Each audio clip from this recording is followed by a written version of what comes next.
হবে নবী মুহাম্মদ সাল্লাল্লাহু আলাইহি ওয়াসাল্লাম এর প্রতি এবং তার পূর্ণ আনুগত্যের মাধ্যমে। মৌখিকভাবে শুধু ভালোবাসাটা দিন।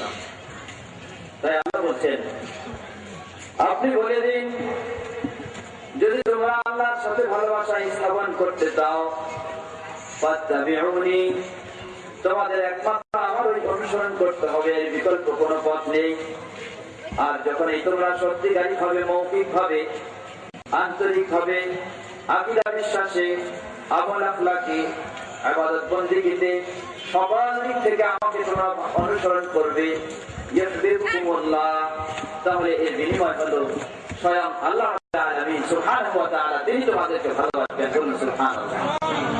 তবে আল্লাহর ভালোবাসা, আল্লাহকে ভালোবাসতে চাইলেও মুহাম্মদ সাল্লাল্লাহু আলাইহি ওয়াসাল্লামের পূর্ণ অনুসরণ করতে হবে।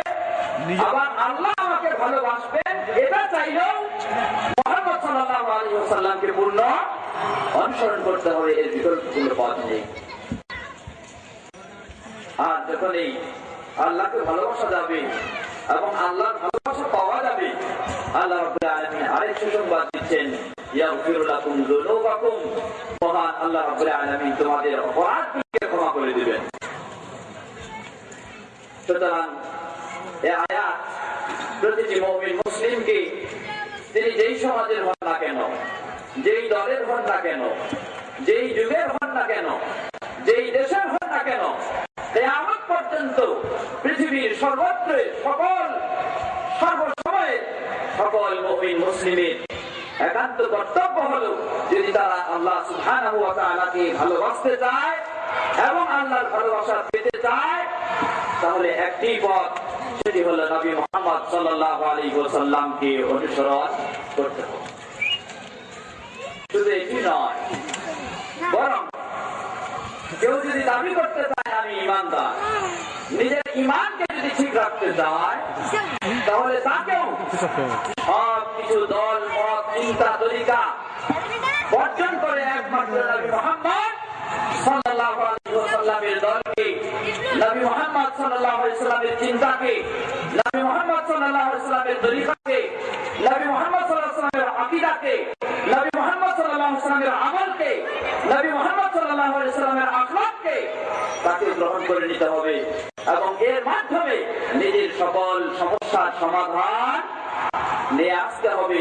তাহলেই সম্ভব হবে মুমিন হিসাবেও দাবি করা বা ঈমান ঠিক রাখা।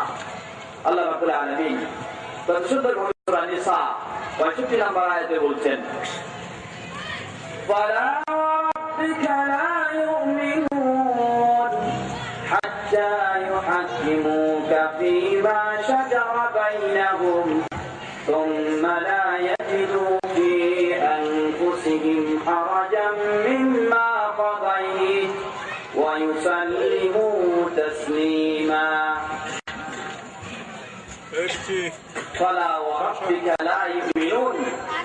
তোমার রবের কসম করে বলছি। কে কসম করছেন? বলেন, কে কসম করছেন? আল্লাহ রাব্বুল আলামিন তিনি কসম করে বলছেন, তোমার রবের কসম করে বলছি, লা ইউমিনুন, তারা কখনো ঈমানদার হতে পারে না। যতই দাবি করুক, যতই টাইটেল বর্ণনা করুক, আর যতই সার্টিফিকেট প্রকাশ করুক না কেন, কখনো ঈমানদার হতে পারে না। কতক্ষণ পর্যন্ত? হাত্তা ইউহাক্কিমুকা ফীমা শাজারা বাইনাহুম সুম্মা লা ইয়াজিদু ফী আনফুসিহিম হারাজাম মিম্মা কাদাইত। হাত্তা ইউহাক্কিমুকা ফীমা শাজারা বাইনাহুম, তাদের মাঝে যদি কোনো তরিকার দ্বন্দ্ব হয়ে যায়, তাদের মাঝে যদি কোনো মাযহাবের দ্বন্দ্ব হয়ে যায়, তাদের মাঝে যদি কোনো নিয়মের দ্বন্দ্ব হয়ে যায়, তাদের মাঝে যদি কোনো ইবাদতের দ্বন্দ্ব হয়ে যায়, তাদের মাঝে কোনো যদি নিয়তের দ্বন্দ্ব হয়ে যায়, যত দ্বন্দ্ব তিনি বিষয়ে সকল দ্বন্দ্বগুলির সমাধান দিতে হবে একমাত্র নবী মুহাম্মদ সাল্লাল্লাহু আলাইহি ওয়াসাল্লাম এর মাধ্যমে। এটাই হলো ঈমানের পরিচয়। যদি এটা না থাকে, এটা না সম্ভব হয়, যদি বলি যে না আমি তো আল্লাহ রাসূল সাল্লাল্লাহু আলাইহি ওয়াসাল্লামকে ভালোবাসি, আল্লাহ রাসূল সাল্লাল্লাহু আলাইহি ওয়াসাল্লামকে ভালোবাসার জন্য রবিউল আউয়াল মাসটাকে আমি খাস করে দিয়েছি, ওই মাসে মিছিল করব, ওই মাসে মিটিং করব, ওই মাসে সভা করব, ওই মাসে মিলাদ করব, ওই মাসে যত রকমের ইবাদত করব, আর বাকি অন্য সময়গুলি আমি পারবো না। আমি আমার মুর্শিদের ভালোবাসবো, আমি আমার মুর্শিদকে অনুসরণ করব, আমি আমার গাউসকে অনুসরণ করব, আমি আমার কুতুবকে অনুসরণ করব, আমি আমার পীর সাহেবকে অনুসরণ করব। জেনে নিন, কখনো নয়, স্বয়ং আল্লাহ রাব্বুল আলামিন কসম করে বলছেন ওই ব্যক্তি কোনদিন ঈমানদার হতে পারে না। অতএব প্রতিটি মুমিন মুসলিমের কর্তব্য হলো, আসুন মৌখিক শুধু ভালোবাসা নয়, আমি আমার ইবাদতের ক্ষেত্রে কি সত্যি আল্লাহ রাসূল সাল্লাল্লাহু আলাইহি ওয়াসাল্লামকে অনুসরণ করতে পেরেছি না পারি? আল্লাহ বলছেন, ওয়ালা রাব্বিকা লা ইউমিনুন হাত্তা ইউহাক্কিমুকা ফীমা শাজারা বাইনাহুম সুম্মা লা ইয়াজিদু ফী আনফুসিহিম হারাজাম মিম্মা কাদাইত। তোমার রবের কসম করে বলছি, তারা কখনো ঈমানদার হতে পারে না যতক্ষণ না তাদের দ্বন্দ্বগুলি, তাদের বিবাদগুলি তোমার সমাধানের মাধ্যমে সমাধান নিয়ে নেয়। এটা হলো এক। দ্বিতীয় বিষয়, সমাধান অনেক রকম মেনে নেওয়ার অনেক রকম নিয়ম রয়েছে বা অনেক অবস্থান রয়েছে। উপস্থিত একটা পরিবেশকে ঠান্ডা করার জন্য বলে ফেলি আমরা অনেক সময় যে ঠিক আছে আমরা মেনে নিলাম সমাধান, কিন্তু দেখা যায় আবার এখান থেকে চলে যাওয়ার পর বা সেই বৈঠক থেকে চলে যাওয়ার পর বলা হয় যে না, আমি যেটাতে ছিলাম সেটাতেই আছি, এই সমাধান ওখানে মানব দরকার মেনে নিয়েছে। আল্লাহ বলেন যে এই ধরনের ধোঁকাবাজিও চলবে না, একেবারে অন্তরের অন্তঃস্থল থেকে এই সমাধানকে মেনে নিতে হবে। আল্লাহ বলেন, সুম্মা লা ইয়াজিদু ফী আনফুসিহিম হারাজাম মিম্মা কাদাইত। শুধু তোমার সিদ্ধান্ত অনুযায়ী তারা তাদের সমাধান মেনে নিবে না, বরং তাদের অন্তরে কোন রকমের দ্বিধা দ্বন্দ্ব ও সংকোচ তারা এই বিষয়ে পাবে না। সকল দ্বিধা দ্বন্দ্ব সংকোচ দূর করে দিয়ে একেবারে অন্তরের অন্তঃস্থল থেকে নবী মুহাম্মদ সাল্লাল্লাহু আলাইহি ওয়াসাল্লাম এর সমাধানকে মেনে নিতে হবে। ওয়া ইউসাল্লিমু তাসলিমা। শুধু এই মেনে নেওয়াই নয়, বরং নবী মুহাম্মদ সাল্লাল্লাহু আলাইহি ওয়াসাল্লামের যত রকমের আদেশ নিষেধ সকল বিষয়গুলিকে একেবারে মাথা পেতে সেগুলিকে মেনে নিতে হবে। তাহলেই সম্ভব হবে একজন মানুষের পক্ষে সত্যিকারী ঈমানদার হওয়া। আর যখনই সে সত্যিকারী ঈমানদার হতে পারবে রাসূল সাল্লাল্লাহু আলাইহি ওয়াসাল্লামের পূর্ণ অনুসরণের মাধ্যমে, তার পক্ষেই সম্ভব হবে আখিরাতে সেই জান্নাতের আশা করা বা জান্নাত পাওয়া। যে হাদিসটি আমি আগে বলেছি, স্বয়ং রাসূল সাল্লাল্লাহু আলাইহি ওয়াসাল্লাম তিনিও সে সংবাদ দিচ্ছেন, কুল্লু উম্মতি ইয়াদখুলুনাল জান্নাহ ইল্লা মান আবা। রাসূল সাল্লাল্লাহু আলাইহি ওয়াসাল্লাম বলেন, আমার সকল উম্মতেরাই জান্নাতে প্রবেশ করবে, তবে যারা অস্বীকৃতি জ্ঞাপন করেছে তারা ব্যতীত।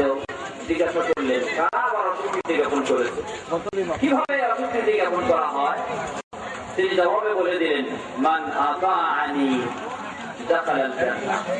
যে ব্যক্তি সব গাউস, কুতুব, পীর, বুজুর্গ, ওলি, আউলিয়া বাদ দিয়ে আমার অনুসরণ করবে, আমার নিয়মে সে সালাত আদায় করবে, আমার নিয়মে যাকাত আদায় করবে, আমার নিয়মে সিয়াম পালন করবে, আমার নিয়মে হজ সম্পাদন করবে, আমার আকীদার মতোই আকীদা পোষণ করবে, আমার ইবাদতের মতোই ইবাদত করবে, এই অনুসরণ যে ব্যক্তি করবে দাখালাল জান্নাহ, সে জান্নাতে প্রবেশ করবে। ওয়া মান আসানি। আর যে ব্যক্তি বলবে, কি বলবে?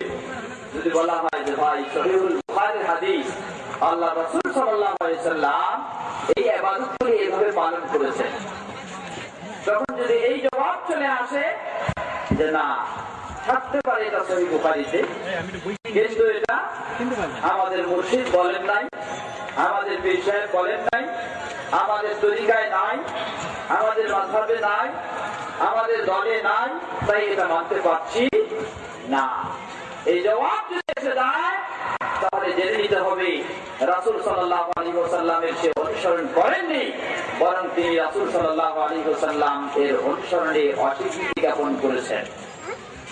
তিনি অনুসরণ করেছেন তার ভক্তির ব্যক্তিকে, তার শ্রদ্ধার ব্যক্তিকে। তাই আল্লাহ রাসূল সাল্লাল্লাহু আলাইহি ওয়াসাল্লাম এই হাদিসে স্পষ্ট করে দিচ্ছেন, ওয়া মান আসানি ফাকাদ আবা।